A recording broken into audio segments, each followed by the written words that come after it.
इस कार्यक्रम के पुण्यार्चक हैं श्री रतन लाल जी, श्रीमती राजप्रभा, अशोक, ममता, आदित्य, रिद्धिमा, आकाश एवं विशाल सेठी कोलकाता, श्री सुनील जी, श्रीमती आशा जी, विक्की, श्रेया, सिद्ध एवं अद्विता, हैदराबाद।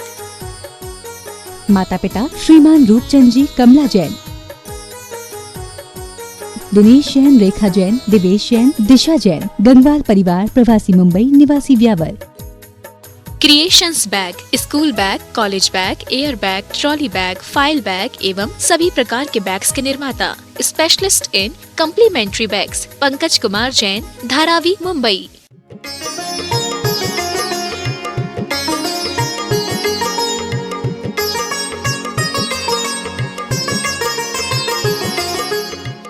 जजनीन दर्शकों, आप सभी का स्वागत है जुनवाड़ी चैनल पर। दर्शकों, मध्य प्रदेश के जिला दमोह स्थित श्री दिगंबर जैन सिद्ध क्षेत्र कुंडलगिरी कुंडलपुर में परम पूज्य संत शिरोमणि आचार्य श्री विद्यासागर जी महाराज के परम प्रभावक शिष्य निर्यापक श्रमण मुनि पुंगव श्री सुधा सागर जी महाराज सत्संग कुंडलपुर में विराजमान है, जहां से वह धर्म प्रभावना करते हुए भक्तों को अपना शुभाशीष दे रहे हैं। दर्शकों, और अभी समय है बहुचर्चित कार्यक्रम जिज्ञासा समाधान का, जिसके माध्यम से मुनिश्री भक्तों को हर जिज्ञासा का समाधान देते हैं। तो आइए दर्शकों, जिनवाड़ी चैनल के माध्यम से एक नए रूप में जिज्ञासा समाधान विशेष संकलन के माध्यम से हम भी पाते हैं अपनी जिज्ञासाओं का समाधान कार्यक्रम जिज्ञासा समाधान विशेष संकलन में। सुधा सागर महाराज की चरणों में कई बार नमोस्तु नमोस्तु नमोस्तु। हमने ऐसा पूर्व में कौन सा पुण्य किया था जो ऐसा देव शास्त्र रूप का समागम पाया, और तीर्थंकर की आत्मा ने ऐसा कौन सा पुण्य किया था जो तीर्थंकर पद पाया, और तीर्थंकर के माता पिता ने ऐसा कौन सा पुण्य किया था जिनके घर में तीर्थंकर ने जन्म लिया, और हम ऐसा कौन सा कार्य करें अगले भाव में साक्षात समोसरण के दर्शन हो। कृपया संत का समाधान करें। के पीछे आपने खुद जवाब दे दिया, कोई ना कोई पुण्य किया है। जिस क्वालिटी का फल लगता है उसको तीर्थंकर के बेटे को पाया तो उसने सब माने पुण्य किया होगा कि हे भगवान, मैं जगत के ऐसे जगत पका पालनहारा पैदा करूं जो सारे जगत का पालनहारा हो, सारे जगत का कल्याण करने वाला हो। और बेटे ने ऐसा भाव किया होगा कि मैं ऐसी माँ के यहाँ पैदा हूँ जो माता हमेशा पुत्रों के लिए हमेशा ऐसे पवित्र परिणाम करे कि उत्थान का भाव करे। मैं कई बार प्रश्नों में इस प्रसंगों को लेता हूँ। कोई भी सद्वस्तु मिलती है नियम से कोई ना कोई सद्भाव किए। आपको जैन कुल क्यों मिला? क्योंकि मरण करते समय आपने कोई नहीं मांगा होगा। मरण करते समय अंत में, क्योंकि मरण का जो बयान होता है ना वो कलमबद्ध होता है। आप लोग भाषा में बोलते हैं ना कलमबद्ध बयान। तो जब मरण करता है व्यक्ति तो उस समय उनके भाव आया होगा, हे भगवान मुझे कुछ नहीं चाहिए, मुझे ऐसे क्षेत्र में, ऐसे कुल में, ऐसी जाति में जन्म हो जहां मुझे भगवान का अभिषेक करने मिले, महाराज को आहार दान मिले। तो उन्होंने कहा ठीक है, ऐसा भाव के लिए आपको जैन कुल मिल गया। इसी प्रकार आपने यदि ऐसा भाव कर लिया कि हे भगवान हम हमेशा ऐसे स्थान पर जन्मे, जैसे मान लो आप प्रवचन कर सुन रहे हैं, प्रवचन सुनते समय भाव आ जाए, शास्त्रों का पाठन कर रहे हैं, पाठन करते समय भाव आ जाए कि हे भगवान जैसे मैं आज धुनेन्द्र भगवान की वाणी पढ़ रहा हूँ, गुरु के मुख से जिनवाणी सुन रहा हूँ, एक दिन यही जिनवाणी मैं साक्षात तीर्थंकर के मुख से कैब सुनूं, तो ऐसा सुनते समय भाव आ जाए तो वो पुण्यबंध हो जाता है। कई लोग आते हैं, बोले महाराज जी बहुत आनंद आ रहा है। उन्हें क्यों? बोले मैं आज तक टीवी पर सुनता था तो यही भाव करता था। मैंने कहा टीवी पर सुनाई नहीं पड़ता था क्या? बोले पड़ता था, पर भाव ये करता था कि मैं टीवी पर सुन रहा हूँ, एक दिन साक्षात कैसे सुनूं। बस यही परिणाम यहाँ आ जाए कि आज मैं गुरु के मुख से सुन रहा हूँ, वो दिन कब आए जब मैं यही वाणी तीर्थंकर के मुख से सुनूं। तो ऐसी जो हुक, ऐसी जो अंदर परिणाम जागता है, भगवान के दर्शन करते हुए भाव आ जाए, आज मैं भगवान तेरी मूर्ति को देखकर आह्लादित हूँ, आनंदित हूँ, आज मैं तेरी मूर्ति के दर्शन कर रहा हूँ। एक दिन वो पुण्य आवे कि मैं साक्षात तीर्थंकर के दर्शन करूं, तेरी प्रतिमा इतनी सुंदर, तू कितना सुंदर होगा। सुंदर। महाराज श्री, मेरी एक जिज्ञासा है। चांदखेड़ी में जो महावीर भगवान पहले नीचे विराजमान थे, आपने सन 2002 में उन्हें ऊपर विराजमान किया। तब से यह देखने में आ रहा है कि यहाँ विकास की ऐसी गंगा बह रही है जो रुकने का नाम नहीं ले रही है और निरंतर विकास हो रहा है। तो ऐसा क्या अतिशय है महाराज जी कि वो मूर्ति में अपन 2002 में जब से ऊपर विराजमान हुई है तभी से विकास बढ़ता जा रहा है महाराज जी। जब मैं यहाँ आया पहली बार तो मूल स्थान प्रवेश करते ही मूल स्थान खाली था और मूल स्थान पर भगवान बाहुबली की मूर्ति विराजमान थी। मैं कई इस दिनों तक इस संबंध में सोचता रहा कि इसकी शुरुआत कहाँ की जाए, कौन सी सबसे बड़ी बीमारी दोष निकाला जाए कि इसका विकास का रास्ता खुले। करीबन 10 से 15 दिन बाद मुझे एक दिन बाहुबली का दर्शन कर रहा था। दर्शन करते करते उन्होंने कहा, जब तक तुम मुझे नहीं खिसकाओगे तुम कुछ भी नहीं कर पाओगे, क्योंकि मूल स्थान पर मेरा स्थान है ही नहीं है। मैं मूल स्थान के लायक में नहीं हूं, मेरा स्थान ही नहीं है मूल स्थान। तीर्थंकरों का ही मूल स्थान होता है। दूसरा, मेरी आकृति जितनी बड़ी है उस आकृति के अनुसार ये गर्भालय नहीं है। तो अब शुरुआत में तो हमारा इतना ज़्यादा उस समय कमेटी भी हुक्म काका जैसी कमेटी बलजोर नहीं थी, बलवान नहीं थी कि एक इशारे पर कुछ भी कर बैठे। अब कोई उस समय ऐसा था नहीं जाना। तो मैंने एक दिन कहा कि ऐसा करो कि एक आदिनाथ भगवान की मूर्ति बाजू में बैठी है। मैंने कि बाहुबली को तो खड़े रहना दो, इनके आगे एक मूर्ति अपन रख देते हैं जिससे आते ही तीर्थंकर का दर्शन हो। बस एक कमल यहीं पुराना पड़ा था, उस पर जैसे मैंने आदिनाथ भगवान को बैठाला तैसे ही विकास के द्वार सब खुलना शुरू हो। छोटे सा किया, कुछ नहीं किया था, कमल पुराना पड़ा था उस पर रख दिया। मैंने कि भगवान बैठ जाओ। तो आदिनाथ भगवान अभी बाजू में बैठे हैं, सफ़ेद मूर्ति थी इनमें से। उसके बाद वो बैठते बैठते फिर अंत में बाहुबली को भगवान को अलग से स्थान दिया। अब उस स्थान के योग्य वस्तुतः ये जो स्थान था ये चंद प्रभु का स्थान था। चांदखेड़ी सबसे पहले चंद प्रभु के नाम से जानी जाती थी। मुगलों के समय पर ये जमीन जायदाद जमीन दान दी राज दरबार ने, उन्होंने लिखा है चंद प्रभु देरी के लिए यह जमीन समर्पित की जाती है। देरा बोलते मंदिर को, चंद प्रभु देरा के लिए। ये कागज मुझे लिखा हुआ मिला और आज भी इसमें चंद प्रभु के नाम से है जहाँ मंदिर बना हुआ है, देरी के नाम। तब मैंने कहा कि चंद प्रभु की बात, फिर जब भूगर्भ के चंद प्रभु भगवान मिले तो वो भगवान ठीक इसी गर्भालय के चंद प्रभु भगवान हैं, ऊपर वाले। पूरा गेट का नाप तौल पूरा जोग वास्तु से होता है, सब कुछ फिट बैठता है। इसका अर्थ है कि प्रारंभ में वह चंद प्रभु भगवान जहाँ भी महावीर स्वामी हैं वहाँ विराजमान रहे हैं, वर्षों तक वहाँ विराजमान रहे। उन्हीं के हिसाब से इस मंदिर के गर्भालय को बनाया गया, उन्हीं के हिसाब से बनाया। किसी कारण से फिर जब असुरक्षा की बात आई, चंद प्रभु आदि भगवान को फिर भूगर्भ में नीचे स्थापित किया गया और यहाँ स्थान को खाली कर दिया गया। आप लोगों ने देखा होगा कि आदिनाथ भगवान नीचे बहुत आगे बैठे, ऊपर जाओ तो वहाँ दरवाजे पे पड़ता है उनका सिर, और महावीर स्वामी पीछे।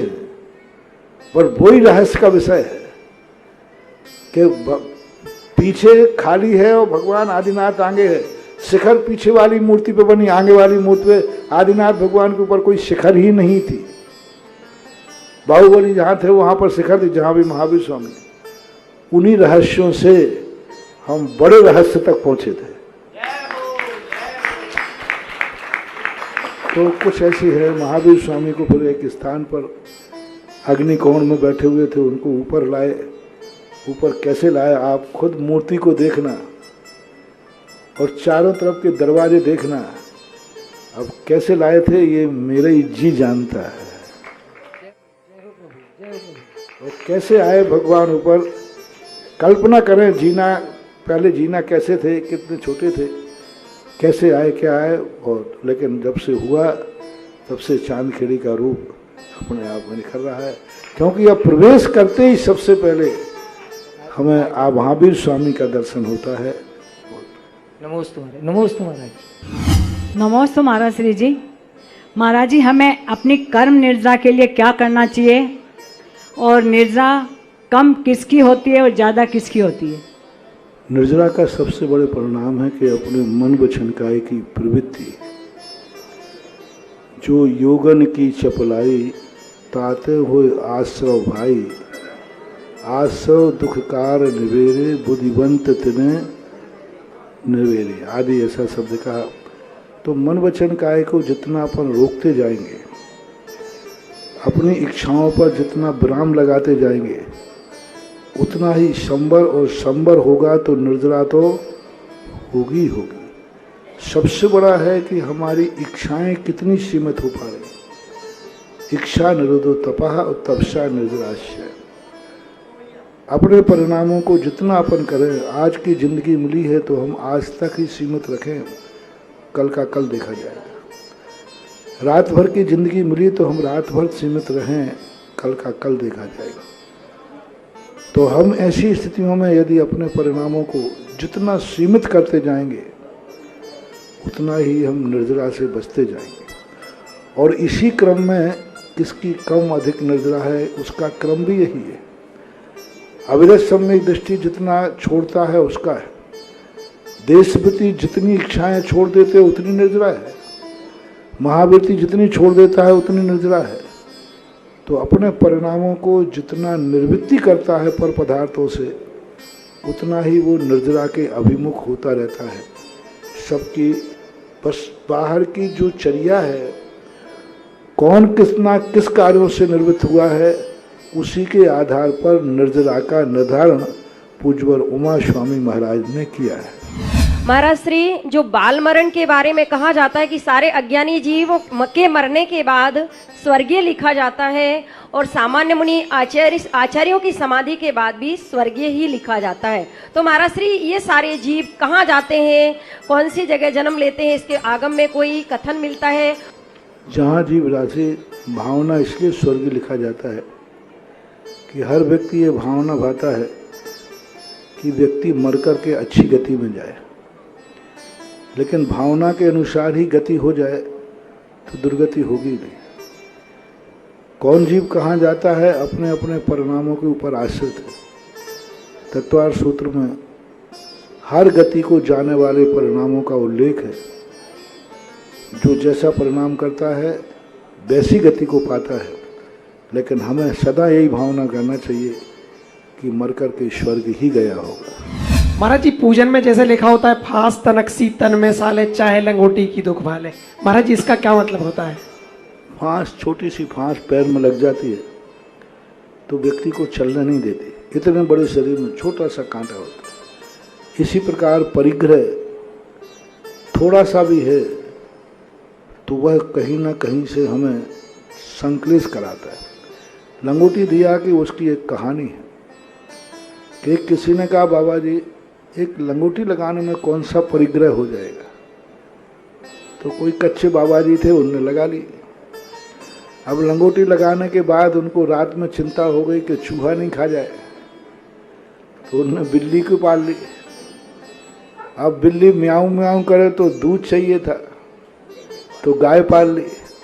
अब गाय की रक्षा कौन करे, तो रखवाली के लिए घरवाली। शादी कर ली, शादी कर ली तो बच्चे हो गए, बच्चे हो गए तो परिवार हो गया।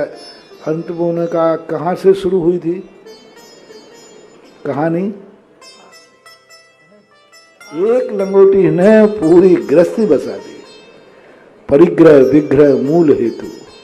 छोटा सा भी परिग्रह बहुत बड़े महापरिग्रह तक भी पहुंचा देता है। व्यक्ति की सबसे पहले कोई ख्वाहिश नहीं रहती। जब जन्मता है व्यक्ति, इतनी इच्छा होती है कि बस भूख लगी है, पीने को दूध मिल जाए, इससे ज़्यादा कुछ नहीं सोचता। कल्पना में भाव भी नहीं आता, बस जन्मते ही बस एक ही लगती है, भूख लगी दूध मिल जाए, इससे ज़्यादा कोई सोचता नहीं। दूध पीते पीते थोड़ा बड़ा होता है तो फिर क्या चाहता है? खिलौना चाहता है। उससे बड़ा होता है तो कुछ नहीं, बस पढ़ने की लायक व्यवस्था हो जाए। पढ़ने के बाद फिर सोचता है बस नौकरी या आजीविका हो जाए। फिर आजीविका के बाद क्या क्या सोचता है वो तो आप समझदार हैं, सब जानते ही हैं। एक बूंद के दूध से, एक कटोरी दूध से शुरू होती है जिंदगी। एक कटोरी के दूध से, एक कटोरी दूध पीता है बच्चा, कितना दूध पीता है? एक कटोरी भर दूध की इच्छा रहती है जब व्यक्ति जन्मता है। अब विचार करें, एक कटोरी की इच्छा मरते दम तक कितनी बड़ा रूप ले लेता है, कितना बड़ा दूर, कल्पना करो, कोई कल्पना ही नहीं कर सकते। तो वो जो एक कटोरी दूध की इच्छा ने आज इतनी बड़ी इच्छा कर दी कि सारा विश्व कम पड़ जाता है, सारी दुनिया को चाहता है कि सारी दुनिया मेरी हो जाए, मैं सारी दुनिया पर राज्य करूं। तो वो एक कटोरी दूध की इच्छा, वो 5 तनक सी तन में साले, चाहे लंगोटी की दुखवा।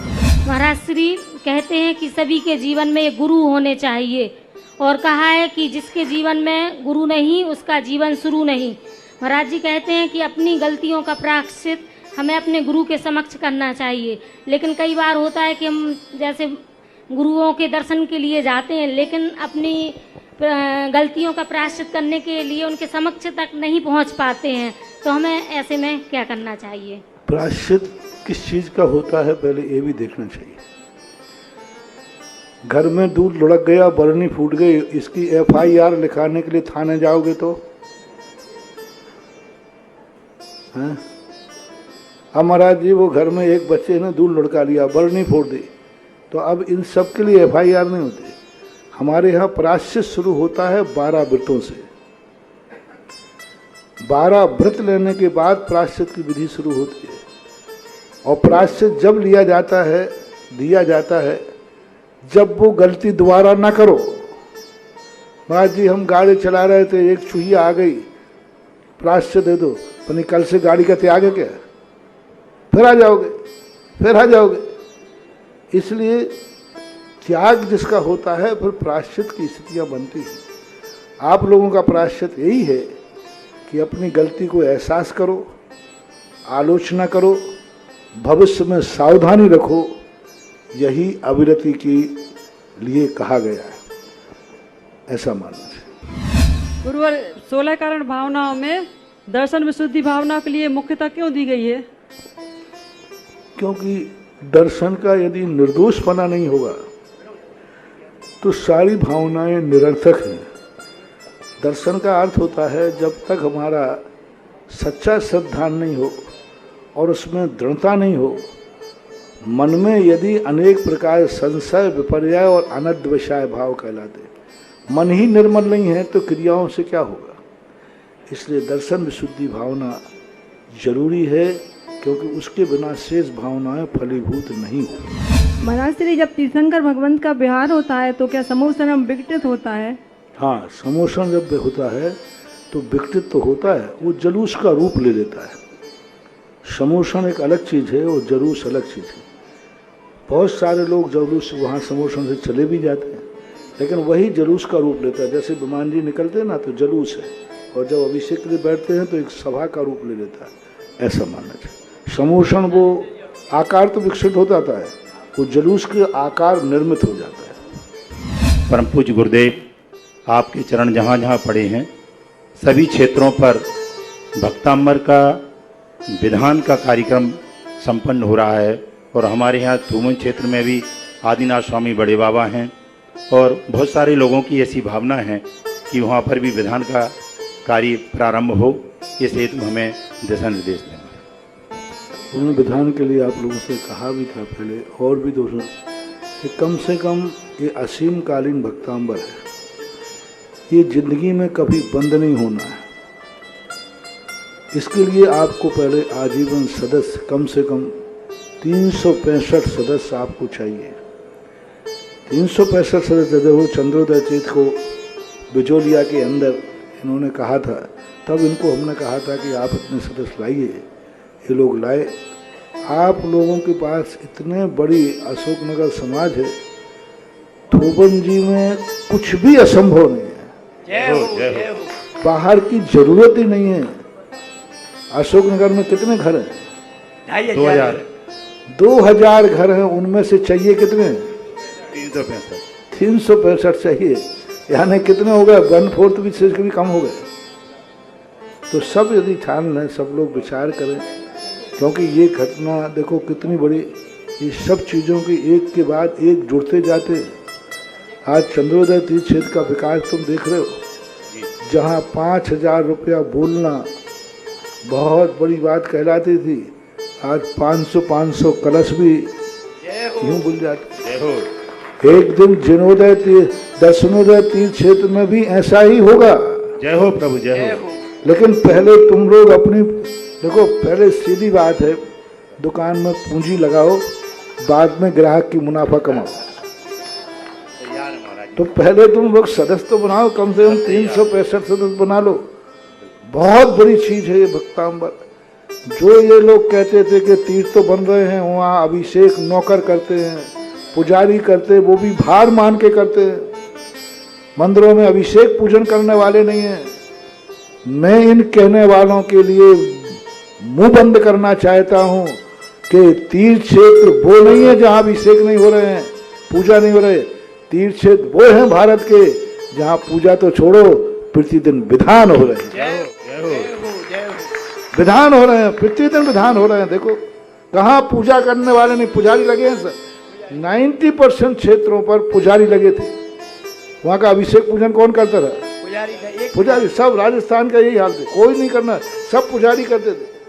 आज देखो पूजा ही नहीं, हर क्षेत्र में 12 बजे तक तीर्थ क्षेत्रों पर विधान होते हैं ठाठ से। तीर्थ क्षेत्र यही मेरा बस चले तो मैं तो वो वर्णन बनाना चाहता हूँ जो कुंद कुंद भगवान ने अकृत्रिम चैत्यालय में कहा है कि अकृत्रिम चैत्यालय में कभी किवाड़ बंद नहीं होते हैं, क्योंकि 24 घंटे दर्शनार्थी जाते हैं। मेरा मन जोर मारो चाले तो सारे मंदिरों में 24 घंटे कोई ना कोई मिलना चाहिए भक्त। 2-4 मंदिरों में तो चालू कर पाया हूँ, हनुमान ताल और ललितपुर में अभी, जहाँ 24 घंटे कभी बाहर से ताला नहीं लगता। मेरी धारणा है कि मकान में बाहर से ताला लगा है तो मकान मालिक अंदर नहीं है, और जेल में बाहर से ताला लगता है तो समझ लो अपराधी अंदर है। तो बाहर से जब मंदिर में ताला लगता है तो मैं अंदर क्या मानूं? अपराधी अंदर है या मालिक बाहर है? नहीं, देखो मैं सीधा साधा आदमी हूं। बाहर से ताला कब लगता है? जब मालिक बाहर हो या फिर अपराधी। तो मेरा मन करता है कि मंदिरों में कभी किवाड़ लगे तो अंदर से लगे, बाहर से लगे ही। और अंदर से लगने का अर्थ है मालिक अंदर है, यानी कोई ना कोई भक्त अंदर है। कर सकते, कुछ भी कठिन नहीं है, प्रजातंत्र है। थोड़ा थोड़ा सा भाव सब बनाएं और मंदिरों को अकृत्रिम चैत्यालय जैसा करें। एक एक दिन में एक एक व्यक्ति ठान ले के एक दिन हम 24 घंटे परिवार में मंदिर में रहेंगे, लो साहब अकृत्रिम चैत्यालय बन जाएगा। तो भक्तांबर का विधान की शुरुआत आप करें। जहाँ जहाँ ये विधान शुरू हुए हैं वहाँ की समाज करने वाले लोग मान विधान करके जब लौट के आते हैं क्या गदगद होके आते हैं। यहीं आके विधान करने लोग आते हैं, महाराज जी बहुत आनंद आ गया। तो करना चाहिए। दर्शनोदय त्रिभुवन में आप 365 नाम कीजिए, मैं आशीर्वाद दे दूँगा। गुरुवर मेरी जिज्ञासा ये है कि व्यापार में जैसे हम लोग काम करते हैं तो कुछ मतलब यहाँ तक कि 10 जीवों की हिंसा हो जाती है और कभी कभी एक्सीडेंट भी हो जाता है, आदमी तक मर जाता है, तो उसमें हम लोगों को कितना दोष लगता है? मतलब देखो व्यापार आरंभ और परिग्रह से युक्त ही है, उसका नाम ही आरंभ और परिग्रह है। और आरंभ का अर्थ है सावध। ये दुर्घटनाएं नहीं कहलाती, ये व्यवस्थाएं कहलाती हैं, क्योंकि ये व्यापार में होगा तभी तो व्यापार को अहिंसक नहीं कहा। विरोधी हिंसा आपकी होती है, लेकिन सावधानी आपको रखना चाहिए, पश्चाताप आपको होना चाहिए, और जिनके हो जाते हैं उनके प्रति आपकी सहानुभूति होना चाहिए। 3 कार्य कर सके, तो सहानुभूति, पश्चाताप और सावधानी, यही है। बाकी तो ये घटनाएं अनादिकाल से होती आई, आज व्यापार के माध्यम से होते हैं। पहले भी व्यापार होते थे, खेती किसानी होती थी, युद्ध होते थे, तो अब ये घटनाएं चलती रही हैं। ऐसा वर्तमान में 3 गुप्तियां हो सकती हैं क्या? 3 बल, 3 गुप्ती और त्रैयोग में क्या अंतर? 3 गुप्तियां वर्तमान में ब्रह्मदेव सूर्य महाराज ने गुप्तियों के 2 भेद किए, एक सराग और एक वितराग। सावध से निर्वृत्ति रूप गुप्ती आज भी है, सदा से रही, क्योंकि सावध की निर्वृत्ति का। लेकिन जो गुप्ती पूर्णता योग निरोध वाली गुप्ती है वो 14वें गुण स्थान में है। एक देश गुप्ती 11वें, 12वें, 13वें गुण स्थान में है, उससे भी एक देश गुप्ती 7वें गुण स्थान में है, और 7वें गुण स्थान से 8वें, 9वें, 10वें में है। इसलिए आज ये तो निश्चित है कि जो प्रवृत्ति परक सावध निर्वृत्ति रूप गुप्ती है वो तो आज है ही। बल में और योग में अंतर होता है। मन वचन काय जो होते हैं ये योग कहलाते हैं। इनमें जो शक्ति होती है, हाथ अपने पास है, लेकिन हाथ में ताकत कितनी है? ताकत का नाम बल है। हाथ तो सभी के कहलाएंगे। निर्बल व्यक्ति का हाथ भी हाथ है कि नहीं? सबके हाथ है, सबके हाथ, लेकिन उनमें बल कितना है? तो बल को बोलते प्राण। इसलिए मन वचन काय जो प्राण के अंतर्गत आते हैं, बल के अंतर्गत आते हैं, उसकी शक्ति कितनी है ऐसा मानना। हाथ पैर हो जाने से ही कार्य नहीं होगा, जब तक उसमें बल नहीं होगा, ताकत नहीं होगी। पूज्य गुरुदेव, हम सभी युवा हैं और आज की आधुनिकता की चकाचौंध में हम दिशा विहीन युवाओं को देखते हैं तो मन पीड़ित होता है और ये जिज्ञासा उठती है कि हर माता पिता के प्रति एक बेटे का सकारात्मक दिशा में क्या कर्तव्य होना चाहिए, हम सभी को कृपया आप मार्गदर्शन करें। इसके लिए हमने बहुत बार प्रश्नों में बोला, सबसे बड़ी चीज़ है कि जो खुद हमें आगे आके बनना है तो उस संबंध में हमें विचार करना चाहिए। एक संक्षेप में मैं बता देता हूँ कि बड़ों को कौन सा कार्य नहीं करना चाहिए। वह कार्य नहीं करना चाहिए जो कार्य वो अपने छोटों से पसंद नहीं करते। कौन सी बुराई छोड़ना चाहिए बड़ों को जो बुराई वो छोटों में पसंद नहीं करते। कौन सा कार्य नहीं करना चाहिए वो छोटों से करना पसंद नहीं करते। यदि हम यह विचार कर लें तो सारा मामला सुधर सकता है। आजकल का आज बेटा है, कल उसको भी पिता बनना है। उसको वही व्यवहार करना चाहिए जो कल वो अपने बेटे से चाहेगा। यदि वो आज दुर्व्यवहार करता है तो उसको ये सोचना चाहिए कल मैं भी पिता बनूंगा, मेरा बेटा भी मेरे साथ यही व्यवहार करेगा, तो उस समय मेरी अनुभूति क्या होगी। क्योंकि मेरा भविष्य वही है जहाँ से आज पिताजी गुजर रहे हैं, कल मुझे वहाँ से गुजरना है। आज पिताजी के साथ जो व्यवहार कर रहा हूँ कल वही मेरे साथ व्यवहार होगा। यदि इतना व्यक्ति सोच ले तो बहुत कुछ काम हो जाए, सब तरफ से सुधर जाएगा। तो ऐसा विचार करके व्यक्ति को सोचना चाहिए कि हमारे जीवन में उनके कितने उपकार हैं, कितना उन्होंने जीवन दिया। अरे उन्होंने कुछ भी नहीं दिया लेकिन जन्म तो दिया है। कई लोग कहते माँ बाप ने क्या दिया, अरे कुछ नहीं दिया, जन्म तो दिया है। और जन्म देना ही काफ़ी है। और जन्म देकर तुम्हें पैर पर तो खड़ा किया ही है। तो ये बात अलग है कि पैर के चलने के बाद वो तुम्हारा सहारा नहीं बन पाए, तुम्हें धन दौलत नहीं दे पाए, लेकिन कम से कम तुम्हें चलने की ताकत तो दी है। ऐसा पॉजिटिव सोचना चाहिए। जिज्ञासा है, रत्नकर्ण श्रावकाचार्य में आचार्य समंत्रभद्र महाराज जी ने सम्यक ज्ञान के बारे में बताया, अन्यून मनतिरिक्तम याथा तथ्यम बिना च विपरीतात। तो उसमें अन्यून मनतिरिक्तम जीव तत्व में और सातों तत्व में क्या मतलब न्यूनता होगी और क्या उसमें अधिकता होगी? कि जब अन्यून मनतिरिक्तम क्या है? ये सामान्य ग्रस्तों के लिए किया जो कुछ भी नहीं जानते, उनसे कहा कि तुम उतना ही कहो जितना भगवान ने कहा है। जैसा भगवान ने कहा है वैसा ही द्रव्य है, वैसा ही तत्व। इदमेवो दृश्यमेवो तत्वम नान्यान चान्यथा। इदमेवो, वो कुछ नहीं जानता है। समंत्रभद्र महाराज जिनको उपदेश दे रहे हैं वो कुछ भी नहीं जानता, सब तरफ से वह आत्म तत्व से बिल्कुल बाहर है। उससे कह रहे कि मेरा तुम्हारा कल्याण कैसा होगा? न्यून मनतिरिक्तम याथा तथ्यम बिना च विपरीता। याथा तथ्यम, अब याथा तथ्य कैसा है? जैसा है वैसा। अब जैसा है वैसा है, कैसा है? तो फिर उन्होंने यही बात कही कि इदभी वो दृश्य वो तत्वम नान्यान चान था। अब तत्व क्या है? तत्व को तो पूरे श्राप का चार में नहीं कहा।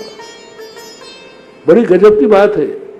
क्या कह रहे हैं पूज्यवर समंत्रभद्र महाराज? जैसा तत्व है वैसे ही जानो, और पूरे श्राप का चार में तत्व की चर्चा ही नहीं है, तत्व का नाम ही नहीं लिया, न तत्व की परिभाषा दी, न तत्व के नाम दिए, और पूरा श्राप का चार लिख दिया और कह रहे तत्व जैसा है वैसे ही मानो। अरे भाई तत्व तो बताओ, कम से कम उमा स्वामी महाराज ने तत्वार श्रद्धानम सम्यक दर्शन किया तो कम से कम तत्व के नाम तो गिनाए, पर समंत्रभद्र महाराज ने ऐसा नहीं किया।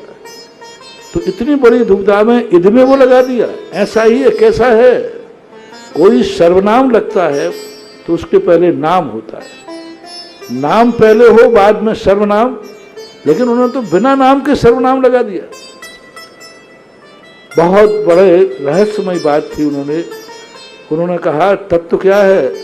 जब प्रभाचंद जी ने इस पर टीका लिखी तब उन्होंने तत्व कहा, देव शास्त्र गुरु ही तत्व हैं। देवशास्त्र गुरु कैसे तत्व हुए हमारे लिए? क्योंकि हमारे लिए जो उन्होंने कहा है उनमें किंचित मात्र कम नहीं करना और किंचित मात्र अधिक नहीं करना।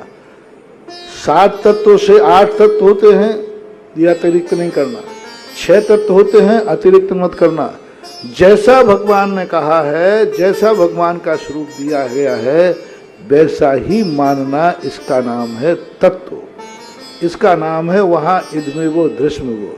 इसका नाम है कि किंचित न्यून नहीं। उन्होंने 5 महाव्रत कहे, अपन 4 कर लें, 3 कर लें, 2 कर लें, 6 कर लें, 8 कर लें, नहीं। जो जिसे यथात्म रूप से जैसा है वैसा ही। तो जीव तत्व के संबंध में तो हम न्यूनाधिक कर नहीं सकते, द्रव्य को न्यूनाधिक कर नहीं सकते, उसके ज्ञान के संबंध में हम न्यूनाधिक कर सकते। हमने मान लीजिए कह दिया कि भाई सूर्य जितने होते उतने ही होते, लेकिन हमने कह दिया एक सूर्य होता है और भगवान कह रहे 2 सूर्य होते, तो हमारे कहने से एक नहीं हो जाएगा, रहेंगे तो 2 ही, लेकिन हमारा ज्ञान मिथ्या हो जाएगा क्योंकि हमने एक कम कर दिया। तो जिनवाणी पढ़ते पढ़ते कई बार ऐसा ना आ जाए तुम्हारे मन में कि ये जो भगवान ने कथन किया है ये थोड़ा ज़्यादा हो गया, या उन्होंने जो कथन किया वो कम किया, अभी और बाकी है। तो इस संबंध में ऐसा जानना चाहिए क्योंकि वो श्राप का चार लिख रहे हैं। संघनन भी बल का प्रतीक है। 6 संघनन जो आए हुए हैं, हाँ, वो ही बल का प्रतीक है, और काय बल भी बल का प्रतीक है। अतः इन दोनों में अंतर क्या है? काय बल जो है उसका संबंध वीर्यांतराय कर्म के क्षयोपशम से है, और वज्रवशम नाराज संघनन जो है उसका संबंध कर्म से है और हड्डी से है। बल कर्म नहीं है, बल कर्म नहीं। कल भी एक प्रश्न आया था, बल कर्म नहीं है। संगी मन है, वचन है, काय है, ये सब काय कर्म है, लेकिन बल जो है वो शक्ति नहीं, वो कर्म नहीं है, नौ कर्म नहीं है। बल जो है आत्मा के वीर्यांतराय कर्म के क्षयोपशम विशेष को बल कहते हैं। इसलिए जो 3 बल होते हैं वो किसी भी कर्म में नहीं आते। मन आता है, संगीपना आता है,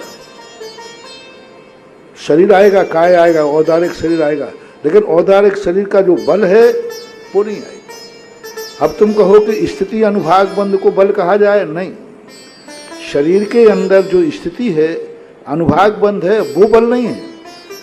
बल है कि जो हमारे आत्मा का क्षोभशम भाव परिणति करके इस शरीर को ताकत दे रहा है, वो बल कहलाता है। और संगनन जो है, ये हड्डियों का संगनन, शारीरिक शक्तियों का विशेष का नाम है, जो कर्म और नौ कर्म से संबंध रखता है। इतना अंतर जाए। हड्डियां वज्रसम नाराज संगनन है और उसका बल उत्कृष्ट हो ऐसा नहीं, उसका बल उत्कृष्ट हो ऐसा नहीं। संगनन बल वज्रसम नाराज संगनन है, लेकिन उसका बल भी उत्कृष्ट है ऐसा नहीं। बल का जो अलग परिणति है, बल को यूं मानो कि हमारे आत्मा की परिणति विशेष का नाम, जो अपनी शक्ति कर्म और नौ कर्म के माध्यम से प्रकट करता है। और संगनन जो है एक नौ कर्म के साथ का संबंध है। जहाँ जहाँ संगनन उदय में आए वहाँ सब देखना नौ कर्म के साथ उनका संबंध है। नौ कर्म, हड्डियों से संबंध रखाया, शरीर से संबंध रखाया, वेष्टन से संबंध रखाया, यानी संगनन का संबंध नौ कर्म से सीधा होता है। और बल का जो संबंध होता है वह नौ कर्म के साथ तो संबंध जोड़ता है, लेकिन शक्ति विशेष को बल कहते हैं। भगवान, तो गंधोदक लगाने के बाद में भगवान की प्रतिमा का चरण छूना चाहिए कि नहीं? गंधोदक के लिए देखो, गंधोदक लेने के बाद भी अभिषेक करते हाथ धो लेना चाहिए, क्योंकि एक बार अपने माथे से लग जाने के बाद पसीना आदि लग गया, शुद्ध हो गया, तो हाथ तो कम से कम धोना ही चाहिए। हाथ ऐसे नहीं धोना 2 बूंद पानी डाला और चुपड़ दिया, कम से कम हाथ धुलना चाहिए, फिर हाथ सूखना चाहिए। यदि हाथ धो गीला हाथ है और भगवान को लगाया तो भगवान को तुम्हारा पानी लग जाएगा, तो वो आपके हाथों का धोवन लग गया। तो धोने के बाद हाथों को सुखाना चाहिए, फिर लेने में कोई बाधा नहीं, एक व्यवहार है। कि दिगंबर चंद अग्रवाल सरावगी लोग जो हैं वो वैष्णव की लड़कियां लाते हैं और वो लड़कियां आकर के हम परिवारों को जैन से अजैन बना दे रही है, लेकिन सरावगी लोग जो है वो स्वयं गोत्र में शादी करने तैयार नहीं है और उसके बाद वैष्णव लड़कियां लेकर के आ रहे हैं भगवान, और वो लोग वैष्णव बन जा रहे हैं सब। ये ऐसे प्रश्न हैं जिनके समाधान न आज तक हुए हैं न होने वाले। चौथे काल में भी ऐसी स्थितियां बनती रही। इनको तो जितना दीपक को हाथ लग के बचा सको बचाओ, नहीं बचा सकते हो तो वो तो जो हो रहा है वह होगा। भगवान 4,500 परिवार बेकार हो रहे हैं, वहाँ पर अजैन हो रहे हैं कलकत्ता के अंदर में। ऋषभदेव के सामने 4,000 साधु भ्रष्ट हो गए। यदि 2 मिनट बोल देते तो 4,000 बच जाते। क्या फर्क पड़ता था? कौन सा उनको दोष लग रहा था? कोई पाप के लिए थोड़ी बोल रहे थे। यदि ऋषभदेव 2 शब्द बोल देते तो 4,000 साधु शायद भ्रष्ट होने से बच जाते। कुछ बातें ऐसी हैं कि जिनको आज सामाजिक स्थितियों में, सामाजिक परिस्थितियों में बहुत विचार नहीं, क्योंकि जहाँ पर धर्म की बात आती है, आज किसी भी धर्म के संबंध में, धर्म परिवर्तन के संबंध में इस सार्वजनिक मंच से कोई बात कहना नीति विरुद्ध है और ठीक नहीं। ये सब बातें हैं, ये अपने अंतरंग के ऊपर साधुओं के साथ बैठ करके साधु उन्हीं को समझा सकता है जो समझना चाहते हैं। अब यहाँ से कोई बात को हम इस प्रकार की घोषणा करें तो ये मंच सार्वजनिक मंच है, जो सबका मंच है, अकेला जैनियों का मंच नहीं है। ये मंच में बहुत सारे अजैन भी इसको समझने के लिए तैयार होते हैं। बस मैं तो इतना ही कहूँगा, जैनियों से तो मैं कुछ बोलूँगा नहीं, क्योंकि जैनी तो बात मेरी मानते नहीं। एक बार जैनियों के जो तुमने प्रश्न किया, ऐसे ही समाज में मेरा था, तो जैनियों से खूब समझाया कि महाराज ये बात है, ये बात है, ये बात है। तो मैंने एक प्रश्न कहा, मैंने कहा अरे अजैनियों सुनो, बेटी को कुंवारी रख लेना, इन बनियों को मत देना। बेटी को कुंवारी रख लेना, जैनियों को मत देना। बेटा कुंवारा रख लेना, लेकिन जैनी की बेटी मत लेना, नहीं तो तुम बर्बाद हो जाओगे। जैन अजैनों से कह रहा हूं, तुम जैनियों से नहीं कह रहा हूं, सारे जगत के अजैनों से कह रहा हूं कि अपनी बेटी को कुंवारी रख लेना, लेकिन कभी जैनियों को मत देना। जैनी को कभी भूल कर मत देना। और चाहे बेटा कुंवारा रह जाए, लेकिन जैनी की बेटी को नहीं लेना। सारे संसार के मुसलमानों से, ईसाइयों से, सिखों से, अजैनों से, सबसे मेरा कहना है, जैनी को बेटी देना नहीं, जैनी की बेटी लेना नहीं, ये अभियान सारे भारत के लोगों को चलाना चाहिए। मैंने जैनियों से कुछ नहीं कहा, सारे अजैनों से कहा कि ना तो एक मीटिंग पास करो, मैं आशीर्वाद दूंगा उसके लिए। यदि सारे मुसलमान बैठ के नियम ले लें, विनती करें कि ना जैनी को बेटी देंगे और ना जैनी की बेटी लेंगे, सारे सिख, ईसाई, सातों जाति इसका मीटिंग करें, और मेरी अध्यक्षता में करना हो तो मैं अध्यक्षता देने को तैयार हूं। सारे अजैन लोग मीटिंग करें, जैनी को बेटी देना नहीं, जैनी की बेटी लेना नहीं, अन्यथा तुम्हारा सब कुछ बिगड़ जाएगा। तो ये बात से यदि मैं सफल हो गया तो तुम्हारे प्रश्न का जवाब समझ गया भगवान, समझ गया। महाराज जी आपको आप कहो स्कूलों का पर आप ध्यान दो, स्कूलों को बढ़ाओ। कि मंदिर तो बन ही रहे हैं, बनना ही चाहिए, इनके लिए कोई विरोध नहीं है, लेकिन आज की जनरेशन सबसे ज़्यादा बिगड़ रही है शिक्षा के क्षेत्र। 2 स्थानों पर जैन समाज मजबूर हो जाती है, मेडिसिन एंड एजुकेशन। ये अंग्रेजों के 2 सबसे बड़े खतरनाक शस्त्र अपना रहा है, और एक दिन भारत फिर से जब गुलाम होगा इन्हीं 2 के कारण से। अंग्रेजों के यहाँ एक नीति प्रस्ताव है कि सारे भारत में सारे कॉन्वेंट स्कूल खोलो, एजुकेशन को अपने हाथ में लो, सस्ती करो, जैसा करना है जो करना है करो, मेडिकल खोलो, अस्पतालें खोलो। ये 2 चीजें इतनी अच्छी खोलो कि जिससे भारतीय स्कूल और भारतीय औषधालय बंद हो जाए। जब ये सारे बंद हो जाएंगे, कई वर्षों के बाद लोग भूल जाएंगे, फिर हम जो मनवाना चाहेंगे वो मनाएंगे। वही दृष्टिकोण मैंने कई बार कहा, खबरीलाल जी का भी यही भाव है कि किसी प्रकार से ये जो शिक्षा है, लौकिक शिक्षा करना तो पड़ेगी, बिना शिक्षा के व्यक्ति जी नहीं सकता, पढ़ना पड़ेगा, लेकिन यह शिक्षा अंग्रेजों के हाथ में ना जाकर के हमारे भारतीय लोगों के हाथ में रहे, और खास तौर से जैनी उसका संचालन करें। जैनियों के बच्चे कम से कम ऐसे स्कूलों में न पढ़ें जहां का मैनेजमेंट मांसाहारी हो। जहां का मैनेजमेंट मांसाहारी होता है वो आपसे कहते हैं कि आप अपना शाकाहारी करें, हमें कोई एतराज नहीं, लेकिन जब बच्चे भोजन करने बैठते हैं तब उनके जो सिस्टर्स वगैरह होते हैं वे उनको कहते हैं देखो भोजन एक दूसरे को शेयर करके खाना चाहिए। तो सब बच्चे आमलेट वाला उसको देता है और लौकी वाला उसको देता है, सब शेयर करके धीरे धीरे मांसाहार हो जाता है। एक स्कूल की घटना है, एक व्यक्ति बच्चे को लाए, बोले महाराज जी मेरा बच्चा स्कूल नहीं जा रहा है। मम्मी मैं आज स्कूल नहीं जाऊंगा। बोले क्यों? आप मेरे टिफिन में आमलेट रखिए। बोले आमलेट? बोले हाँ सबके टिफिनों में आमलेट आता है, हमारे में नहीं देते, आज आमलेट लेके जाऊंगा। बोले आमलेट तो बोले हम तो प्रतिदिन खाते हैं, हमारे दोस्त हमें आमलेट देते हैं और आप जो सब्जी रखते हैं हम उनको देते हैं। ये हो रहा है कॉन्वेंटों में पढ़ने वाले लोग कम से कम। और ये बात जो इन्होंने कही बहुत बड़ी बात कही कि आज जैन समाज के लिए यदि शाकाहार की सुरक्षा करना है, अन्यथा ऐसे स्कूलों में पढ़ाएंगे वो अंडे खाएंगे लेकिन शाकाहार के नाम पर खाएंगे। इसलिए यदि शाकाहार सुरक्षित करना है, जैन धर्म सुरक्षित करना है, तो अपने बच्चों को पढ़ाने के लिए आपके खुद के स्कूल होना चाहिए। और इतने अच्छे स्कूल बनाओ, ऐसे नहीं कि घटिया स्कूल बनाओ। उन्होंने कहा चमकदार स्कूल बनाओ, बढ़िया। और तुम्हें सुनकर ताज्जुब होगा, ये बात इनकी कथनी नहीं है। कमरीलाल जी कभी भी कथनी नहीं करते, बातों में नहीं बोलते। ये बोलते कम है लेकिन बोलते तो ऐसा चोखा बोलते हैं।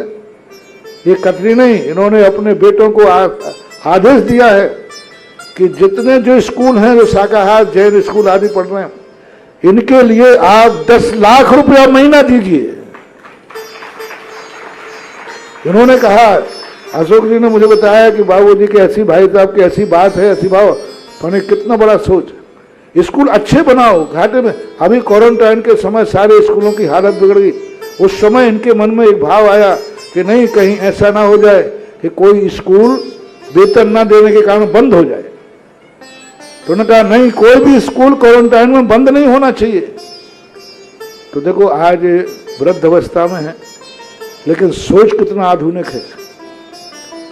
आज इस अवस्था के अंदर आधुनिक सोच रखना, एजुकेशन की तरफ रखना, सारी समाज के लिए इनके ये दो शब्द बहुत बड़ा शिक्षा और आदर्श। इनके ये दो लाइनें सारे भारत के लिए मंत्र मानकर स्वीकार करना चाहिए कि हम धर्म के साथ साथ में एजुकेशन को भी अपने हाथ में लेंगे और हर जिले स्तर पर एक बड़ा स्कूल हो, इतना बड़ा स्कूल हो, इतना बड़ा स्कूल हो कि आपके खुद के बच्चे, दुर्भाग्य ये है कि हमारे खुद के जैनियों के स्कूल में जैनियों के बच्चे नहीं पढ़ते। और दुर्भाग्य ये है कि जिन स्कूलों को मैनेजमेंट चला रहे पदाधिकारी, उनके बच्चे भी नहीं पढ़ते। पदाधिकारियों के लिए आजकल मैंने एक पैदल निकाया है, सरकार तो हरिजनों का आरक्षण कर रही है। मैं कह रहा हूं कि जिस स्कूल का जो पदाधिकारी है, उनके बच्चों का आरक्षण पढ़ा दे रहे। उनसे पूछा भाई क्यों? बोले हमारे बच्चे की जिंदगी खराब थोड़ी करूंगा, क्योंकि उनको अपने स्कूल की स्थिति मालूम है। सबसे अच्छा स्कूल कौन कहलाएगा? जिसमें पदाधिकारियों के स्कूल बच्चे पढ़े। सबसे अच्छा जैन स्कूल कौन कहलाएगा? जिसमें कम से कम जैनियों के बच्चे कहीं बाहर नहीं जाना चाहिए। और जैनियों को भी सोचना चाहिए, आपसी राजद्वेष कसाय के कारण से जैन स्कूल बढ़िया है, सब चल रहा है, उसमें मैनेजमेंट हमारी ग्रुप का नहीं है। कसाय भाव के कारण बच्चे की जिंदगी बर्बाद कर रहे हैं, बच्चे के संस्कार बिगाड़। मात्र इतनी कसाय कारण कि उस स्कूल में मैनेजमेंट हमारे ग्रुप का नहीं है, वहाँ का पदाधिकारी हमारा नहीं है, वहाँ का अध्यक्ष हमारा नहीं है, वहाँ का मैनेजमेंट हमारा नहीं है। स्कूल है, हाँ स्कूल तो टॉप का है साहब, स्कूल तो अच्छा है। कितनी बड़ी मूर्खता कर रहे हो। आपके आपसी कसाय के कारण आप अपने संतान का भी नाश कर रहे हो। आप संतान को भी ऐसे स्कूलों में भेज रहे हो जहां संस्कार विहीन हो। कम से कम बच्चों के खाते तो आप अपनी कसाय छोड़ दीजिए। कैसा भी स्कूल है, जैन स्कूल है, कैसा भी मैनेजमेंट होगा, लेकिन बच्चों को कुसंस्कार तो नहीं देगा। और कुछ करे या नहीं करे, कम से कम अंडे को शाकाहारी तो नहीं बताएगा। एक सज्जन मेरे पास आए, बोले महाराज मैंने स्कूल खोला है, जैन थे, लेकिन महाराज ध्यान रखना हम जम की फीस लेते, जम की खूब कमाई करते, और आप कहमत देना उस स्कूल में मैं किसी को फीस माफ नहीं करूंगा, किसी की फीस माफ नहीं करूंगा, कोई लोन नहीं, तो खूब जम के कमाई करता हूं। मैंने कमाने के लिए स्कूल खोला है, एक की भी फीस माफ नहीं करूंगा। आप कह नहीं मान देना कि बाद में आपके बच्चों की खराबी हो। अब बोलिए महाराज आप मुझे आशीर्वाद देंगे स्कूल का? उसने सब शर्त लगा दी, आप आशीर्वाद देंगे? मैंने कि दोनों हाथ से। वो स्तब्ध रह गए, पढ़े लिखे थे। बोले महाराज जी मैंने सब कह दिया, मैंने कमाई के लिए खोला है, मैं किसी की फीस माफ नहीं करूंगा और जम के पैसा कमाता हूं, फिर भी आपने कैसे आशीर्वाद दे दिया? मैंने कि भाई साहब आप ध्यान रखना, मैं भी जैन साधु हूं, मैंने मात्र एक बात का विश्वास है, ये बता दे तू कौन है? बोले जैन।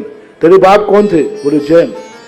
मैंने इसलिए आशीर्वाद दे दिया, तू धन खूब कमाएगा लेकिन स्कूल में कभी अंडे को शाकाहारी नहीं बताएगा। बोले महाराज ये तो नहीं होगा कभी। मैंने कि बोलो क्या कभी अंडे को शाकाहारी बताओगे? कभी टिफिन में अंडे? बोले नहीं ये तो कभी संभव नहीं होगा। मैंने कि बस तू अपना धन की तरफ देख, मैं धर्म की तरफ आशीर्वाद देगा। तो महानुभाव के कसाय भाव छोड़ो और अपने जैन स्कूल खुले, उनमें कम से कम जितने शाकाहारी हैं उन शाकाहारियों को शाकाहारी स्कूल में ही भेजना चाहिए, जैनी को जैन स्कूल में ही भेजना चाहिए पढ़ने के लिए। हाँ उन स्कूलों का इतना उच्च स्तर बनाओ, स्टैंडर्ड बनाओ, इतना अच्छा बनाओ कि वो तुम्हारे बच्चों का भविष्य उज्जवल कर सके। और कबीरलाल जी पाटनी साहब का जो भाव है इसके लिए मैं पूरा समर्थन करता हूँ। और आज के समय की ये मांग है, आज के समय की जरूरत है। मेरे से कह रहे थे कि महाराज जी आप स्कूलों को खूब चमकाओ। मैंने कहा चमकाने में पीछे से चमकता तो मैं फेर के आ जाता, मैंने कहा जनता के सामने बात आए तो आज जनता के सामने उन्होंने कहा हम मन और वचन दे सकते हैं लेकिन करना तो आप लोगों को ही है। और मैंने तो कई वर्षों पहले एक तीर्थ क्षेत्र के साथ स्कूल अनिवार्य कर दिया। उस तीर्थ क्षेत्र को आशीर्वाद नहीं जिस क्षेत्र के साथ कोई एक स्कूल या अस्पताल ना हो। राजस्थान के आप सभी तीर्थ क्षेत्र देख लीजिए, हर क्षेत्र के साथ एक स्कूल लगा दिया। चांदखेड़ी में जीर्णोद्धार जब हुआ स्कूल के लिए दिया, बिजोलिया, नारेली, आमा, सुदर्शन में तीर्थ क्षेत्र सब जगह लगभग इस समय 25-26 स्कूलों को मैंने आशीर्वाद दिया और चल रहे हैं। तो मेरा तो भाव ये और इसका प्रभाव हमें बहुत बाद में मिलेगा। अभी लग रहा है कि बच्चा कहीं भी पढ़ के आ जाए, जब बच्चा अपने संस्कारों में बुरे संस्कार लेके आएगा तब याद करोगे ये बात कि किसी एक सेठ जी ने ये बात समाज के सामने रखी थी कि आज लोगों को अपने स्कूलों को बढ़ावा दो, स्कूलों को चमकाओ, स्कूलों को अच्छा बनाओ, स्कूलों का स्टैंडर्ड बनाओ। और यहाँ आते ही मेरा सबसे पहले हुक्म बाबू से मैंने यही कहा कि और तीर्थ क्षेत्र तो बन जाएगा, बन जाएगा, इसमें कोई बड़ी चीज नहीं है, लेकिन सबसे पहले स्कूल को ठीक करो, स्कूल को अच्छा करो। स्कूल का आप जैसे बने तैसे, यदि आपको मंदिर की कमाई में से यदि 50% भी स्कूल में लगाना पड़े तो मेरा आशीर्वाद है स्कूल में लगाओ। मैंने एक बार कहा था पाठशालाओं की चलाने के लिए, मैंने कहा यदि शांति धारा का पैसे से पाठशाला चलती है तो मंदिर का काम मत करो, पाठशाला चलाओ। यदि तीर्थ का 50% पैसा, सुने सभी तीर्थ वाले, सुनो वो कोषाध्यक्ष जी, यदि तीर्थ की कमाई का 50% भी पैसा विद्यालय में लग के विद्यालय चमकता है तो मेरा आशीर्वाद है तीर्थ को बाद में करना, पहले विद्यालय को चमकाना, क्योंकि वहां हमारे वो जीवंत व्यक्ति पढ़ेंगे जहां आगे आने वाले मुनि को कम से कम आहार देने वाले शाकाहारी तो मिल जाएंगे, जैन धर्म। अन्यथा ये बहुत बड़ी स्थिति होने वाली है और बहुत बड़ी चिंता इन्होंने की और मैं इस चिंता की मैं अपनी चिंता भी व्यक्त करता हूँ। और मेरा भी प्रयास हमेशा समाज को प्रेरणा देने में रहा है। 8-10 साल पहले भी हमने सोचा था और सबसे पहले बिजोलिया के अंदर स्थापना की थी। आज 1200-1300 बच्चे वहाँ हैं। बस मेरा कमेटियों से कहना है स्कूल नए तो खोलना ही, हम जो स्कूल खुल चुके हैं इनका एक स्टैंडर्ड बनाओ। कॉन्वेंट स्कूल भूल जाएं लोग, बस वैसा स्कूल खोलो, मार्च चलाने के लिए नहीं, खाना पूर्ति के लिए नहीं। वहाँ भी कोई आदमी पढ़ाते होंगे, कोई देवता तो नहीं आते होंगे, वहाँ मैनेजमेंट भी आदमी ही करते होंगे, अपन लोगों में से करते होंगे। थोड़ा सा ध्यान देने वाली बात है। यदि अपना ध्यान चला जाए तो अपन ये काम बहुत अच्छा कर सकते हैं और ये बहुत बढ़िया है, सबके लिए शिक्षाप्रद वाक्य। दर्शकों, अभी आप देख रहे थे जिनवाड़ी चैनल का विशेष कार्यक्रम जिज्ञासा समाधान विशेष संकलन से पूज्य निर्यापक श्रमण मुनि पुंगव श्री सुधा सागर जी महाराज के बहुचर्चित कार्यक्रम को जिनवाड़ी चैनल ने एक नए रूप में समग्र भक्तों के समक्ष पहुंचाने का प्रयास किया है, जिसके माध्यम से श्रावक श्रेष्ठियों एवं श्रद्धालुओं की समस्त जिज्ञासाओं का समाधान हो सके। और दर्शकों, अब समय है आपसे विदा लेने का, लेकिन आप बने रहिए हमारे साथ, देखते रहिए जिनवाड़ी चैनल। जय जिनेंद्र।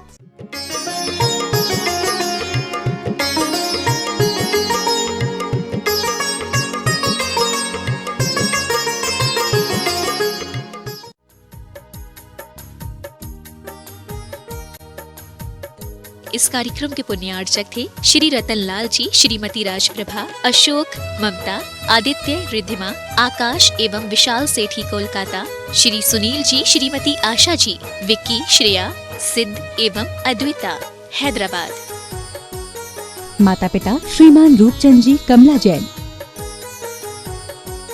दिनेश जैन, रेखा जैन, दिवेश जैन, दिशा जैन, गंगवाल परिवार, प्रवासी मुंबई, निवासी Beawar. Creations bag, school bag, college bag, air bag, trolley bag, file bag एवं सभी प्रकार के बैग्स के निर्माता, specialist in complimentary bags, Pankaj Kumar Jain, Dharavi,